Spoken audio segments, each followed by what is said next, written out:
നമസ്കാരം. കേരളത്തിലെ 16ാം നിയമസഭയിലെ മുഖ്യമന്ത്രിയായിട്ട് തീരുമാനിച്ചിരിക്കുകയാണ് വി.ഡി. സതീശൻ. ഈ വരുന്ന തിങ്കളാഴ്ചയാണ് സത്യപ്രതിജ്ഞ നടക്കുന്നത്. പുതിയ ഭരണം അധികാരത്തിലേറുകയാണ്. ഓരോ ഭരണങ്ങൾ എത്തുമ്പോഴും നിരവധി ഉത്തരവാദിത്തങ്ങളും നിരവധി പ്രതിസന്ധികളും ഒക്കെ നേരിടാറുണ്ട്. പക്ഷേ ഈ സമയത്ത് കേരളത്തിൽ നിയമസഭാ തെരഞ്ഞെടുപ്പിനെ നേരിടുമ്പോൾ UDF നൽകിയ ഒരു വാഗ്ദാനങ്ങൾ ഒന്നാണ്, പല വാഗ്ദാനങ്ങളൊന്നാണ് KSRTC ബസ്സിൽ സ്ത്രീകൾക്ക് സൗജന്യ യാത്ര നൽകപ്പെടുമെന്നുള്ളത്.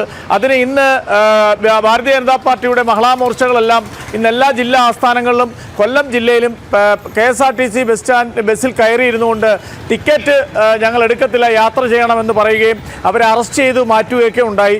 ഈ മുൻ ദിവസങ്ങളിൽ എത്ര സ്ത്രീകൾ യാത്ര ചെയ്യുന്നുള്ള കണക്കെടുക്കുന്നതുണ്ടായി. അതിപ്പോൾ 2 ദിവസമായിട്ട് നിർത്തിവെച്ചിരിക്കുകയാണ്. അതിനിടയ്ക്ക് നിരവധി പ്രശ്നങ്ങളാണ് ഒരു ഭരണം ഏൽക്കുമ്പോൾ ഒരു സംസ്ഥാന സർക്കാർ നേരിടേണ്ടത്.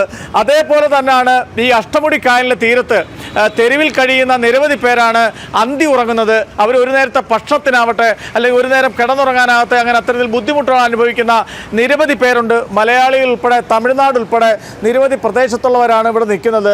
രാത്രി കാലങ്ങളിൽ അവർക്ക് കിടന്ന് ഉറങ്ങാൻ പറ്റാതെ വരും. പോലീസ് പെട്രോൾ ഉണ്ടെങ്കിൽ അവരെ അവിടുന്ന് എണീപ്പിച്ച് വിടാറുണ്ട്. പക്ഷേ അതുകൊണ്ട് പലരും ബസ് സ്റ്റാൻഡിലും പല ബസ് സ്റ്റോപ്പുകളിലും പല ഭാഗത്തുമായിട്ടാണ് ഇത്തരത്തിൽ ആൾക്കാർ കിടന്നു ഉറങ്ങുന്നത്.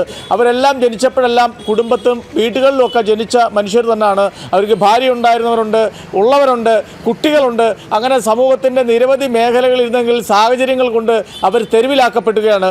ഒരു നേരത്തെ ആഹാരത്തിനോ ഒരു പിടി മണ്ണോ അവരെ കയ്യിലില്ല എന്ന് പറഞ്ഞുകൊണ്ട് അവരിവിടെ കിടക്കുന്ന കാഴ്ചകൾ കാണാം. പക്ഷേ ഇത്തരത്തിലുള്ളവർക്ക്, തെരുവിലാക്കപ്പെട്ടവർക്ക്, അവർക്ക് കിടന്നുറങ്ങാൻ അല്ലെങ്കിൽ അവർക്ക് ഒരു നേരം ആഹാരം കഴിക്കാൻ ഏത് സർക്കാരാണ് മുൻകൈ എടുക്കുന്നതെന്ന് അറിയത്തില്ല.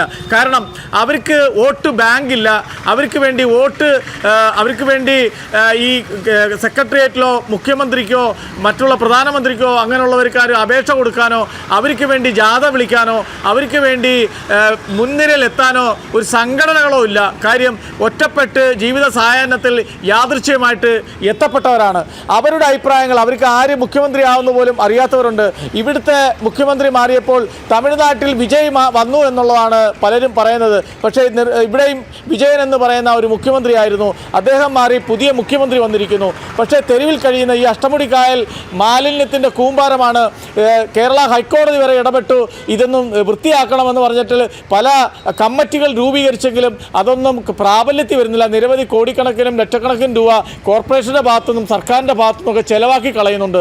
പക്ഷേ ഇപ്പോഴും ശുദ്ധിയില്ലാത്ത രീതിയിലാണ് ഈ ടൂറിസത്തിൻ്റെ അഷ്ടമുടി കായൽ കിടക്കുന്നത്. ആ അഷ്ടമുടി കായലിൻ്റെ തീരത്താണ് ഇത്തരം പകലോരങ്ങളിൽ അവരിവിടെ ഇരിക്കുമെങ്കിൽ രാത്രിയിൽ ഇത്രയും പേർക്ക് വന്നിരിക്കാൻ പറ്റത്തില്ല. പോലീസിൻ്റെ ഭാഗത്തുനിന്ന് അവർക്കുള്ള നിയമസംരക്ഷണ ഭാഗത്തുനിന്ന് ആരാണ് ഇവിടെ വന്നിരിക്കുന്നത്? ക്രിമിനൽസുകളാണോ അതോ മറ്റുള്ളവരാണോ ഒറ്റപ്പെട്ട് വന്നിരിക്കുന്നവരാണോ? അങ്ങനെയുള്ള പലവിധ നിയമപ്രശ്നങ്ങളുടെ ഭാഗമായിട്ട് അവരെയൊക്കെ ഇവിടുന്ന് ഒഴിച്ചുവിടാറുണ്ട്. പക്ഷേ വീടും കൂടും ഭക്ഷണവും ഇല്ലാത്തവർ രാത്രികാലങ്ങളിൽ അന്തി ഉറങ്ങാൻ പല സ്ഥലങ്ങളിലും പോയി ഇരിക്കാറുണ്ട്. പലയിടത്തും കിടന്ന് ഉറങ്ങാറുണ്ട്. ഭക്ഷണം ഇതണക്ക് പലരും കൊടുക്കുന്നത് മേടിച്ച് കഴിക്കാറുണ്ട്. അങ്ങനെയുള്ള ബുദ്ധിമുട്ട് അനുഭവിക്കുന്നവർക്ക് ഈ സാധാരണ വോട്ടുകൾ ചെയ്യാനും സംഘടിതമായിട്ടുള്ള ജനങ്ങളോടൊപ്പം തന്നെ ഇവരെയും ആ രീതിയിൽ കാണണം. യാദൃച്ഛികമായിട്ട് തെരുവിലാക്കപ്പെട്ടവർക്ക് അവർക്ക് കിടന്നുറങ്ങാനും അവർക്ക് ഒരു നേരത്തെ ഭക്ഷണം കൊടുക്കാനും ഒക്കെ ഒരു സംവിധാനം സർക്കാരിൻ്റെ ഭാഗത്തുനിന്നുണ്ടാകണം. എന്തായാലും കേരളത്തിൽ കടങ്ങളുടെ കൂമ്പാരമാണ്. ആ കടങ്ങൾ കൊണ്ട് ഇനി നിരവധി പദ്ധതികൾ തയ്യാറാക്കാനുണ്ട്. പിന്നെ എങ്ങനെയാണ് ഇവരെ സംരക്ഷിക്കുന്നത് എന്നുള്ളത് വരുന്ന സർക്കാരിനും വി.ഡി. സതീശൻ എന്ന മുഖ്യമന്ത്രിക്കും വരുന്ന ഭരണ സംവിധാനവും ഇവരെ പോലെയുള്ളവരെയും കൂടെ ഒന്ന് മനസ്സിരുത്തി അവർക്കും ഒരു നേരത്തെ ആഹാരവും ഒരു നേരം കിടന്നുറങ്ങാനുള്ള സംവിധാനങ്ങളുടെ സർക്കാരിൻ്റെ ഭാഗത്തുനിന്ന് ഉണ്ടാകണമെന്നാണ് ഇവരെ പോലുള്ളവരും മറ്റ് പൊതുജനങ്ങളും ഒക്കെ നമ്മളോട് പറയുന്നത്. എന്തായാലും അത്തരത്തിലൊരു പരിഹാരം കാണട്ടെ. കൊണ്ടുവരത്തില്ല. കേരളത്തിൽ പുതിയ ഭരണമൊക്കെ കിട്ടി അറിഞ്ഞായിരുന്നോ? അതറിഞ്ഞു. എന്താണ് നിങ്ങളെപ്പോലുള്ളവർക്ക് പറയാനുള്ളത്? പറയാനൊന്നുമില്ല. വി.ഡി. സതീശൻ വന്നതല്ലേ ഉള്ളൂ. ഇനി അദ്ദേഹത്തിൻ്റെ ഭരണം എങ്ങനെയാണെന്നുള്ളതിന് കണ്ടറിയാം. നിങ്ങൾക്ക് രാത്രിയിൽ അന്തി ഉറങ്ങാൻ നിങ്ങളെപ്പോലുള്ളവർക്ക് എന്തെങ്കിലും ഷെൽട്ടറോ അങ്ങനെ എന്തെങ്കിലും ഉണ്ടാക്കി തരുമെന്ന് വിശ്വസിക്കുന്നുണ്ടോ? അങ്ങനെ അങ്ങ് ഒരു വിശ്വാസമില്ല. തെരുവിൽ കഴിയേണ്ടവർ തെരുവിൽ തന്നെ കഴിയണം. അതേ ഉള്ളൂ. എവിടെ കിടന്നാലും രാത്രിയിൽ പോലീസുകാർ പറയത്തില്ല ഇവിടെ കിടക്കരുത്, പിന്നെ ബസ് സ്റ്റാൻഡിൽ പോയി കിടക്കും. അതെ, എവിടെയെങ്കിലുമൊക്കെ പോയി കിടക്കും. എവിടെ ഒരിടം നടന്നാൽ പിന്നെ അടുത്തിടം നോക്കും. അത്രേ ഉള്ളൂ. അല്ല ഇന്ന സ്ഥലമാണെന്നോ ഇന്നത് നമ്മളെ സ്വത്തം മുതലേ കാണാമെന്നോ സ്ഥിരമായിട്ട് കിടക്കാൻ. എവിടാ കടത്തിൻ്റെ എവിടാന്ന് വെച്ചാൽ അവിടെ പന്തി ഉറങ്ങുക, ഇല്ലെങ്കിൽ കുത്തിയിരിക്കുക, നേരം വെളുപ്പിക്കുക, നടക്കുക, അങ്ങനെയൊക്കെ തന്നെ. ഒരിടം സ്ഥിരമായിട്ടൊന്നും നമുക്കില്ല. പുതിയ മുഖ്യമന്ത്രിയൊക്കെ വന്നറിഞ്ഞോ? വിജയൻ മാറി. വിജയൻ മാറി ഇപ്പോൾ വി ഡി സതീശൻ വന്നു. വിജയം മാറ്റാൻ മുടിയാത്. അവൻ്റെ മുഖ്യമന്ത്രി ഉള്ളതാ സാറേ. ഞാൻ കടത്തന്നില്ല കിടക്കുന്നത്. കാഴ്ചക്കുറവുണ്ട്. കയറി കിടക്കാൻ പോക്കറ്റിടെ ഒരു പിടി മണ്ണ് പോലും കയ്യിലില്ല. അങ്ങനത്തെ ഒരു വ്യക്തിയാണ്. അപ്പോൾ രാത്രിയിലൊക്കെ ഉറങ്ങുന്നത് എവിടെ? രാത്രി മേല് ബസ് സ്റ്റോപ്പിൽ അഞ്ചാലും മുന്നിലോട്ട് പോകാൻ ബസ് കത്തിക്കുമല്ലോ, ആ ബസ് സ്റ്റോപ്പിൽ. അവിടെ കിടക്കുമ്പോൾ രാത്രി പോലീസുകാർ വന്ന് എണീറ്റ് പോകാൻ പറയത്തില്ലേ? ഒരു ശല്യമില്ല. ഒരു ശല്യമില്ല. അത് നമ്മൾ കിടക്കുന്ന പോലീസുകാർ കാണുന്നില്ലേ? കാണുന്നുണ്ട്. അവരെ ചിലപ്പോൾ. അപ്പോൾ നിങ്ങളിങ്ങനെ തെരുവിൽ കിടക്കുന്ന നിരവധി പേരാണ് ഇവിടെ ഉള്ളത്. ഇപ്പോൾ അഷ്ടമുടി കായലിൻ്റെ തീരത്താണ് നിങ്ങൾ നിൽക്കുന്നത്. അപ്പോൾ പുതിയ മുഖ്യമന്ത്രി വന്നു.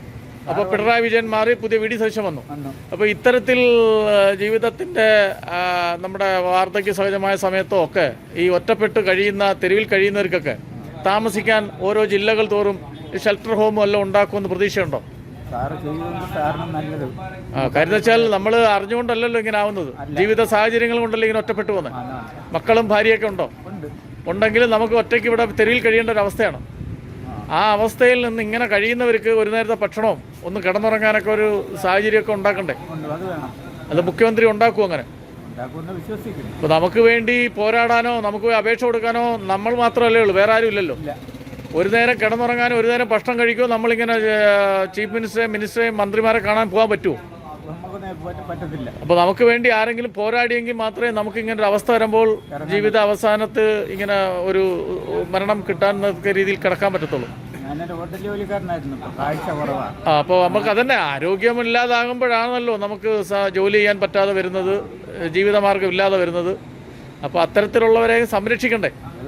നമ്മളും ഇന്ത്യൻ ജനാധിപത്യ രാജ്യത്തെ നമ്മളൊരു വോട്ട് ചെയ്യുന്ന ഒരാളാണല്ലോ. സാഹചര്യം കൊണ്ട് നമ്മൾ തെരുവിലായിപ്പോയി. ഭക്ഷണം വേണം, ഉറങ്ങാൻ സ്ഥലം വേണം. എന്തായാലും ഇതൊക്കെ മുഖ്യമന്ത്രി ശ്രദ്ധയിൽപ്പെടട്ടെ.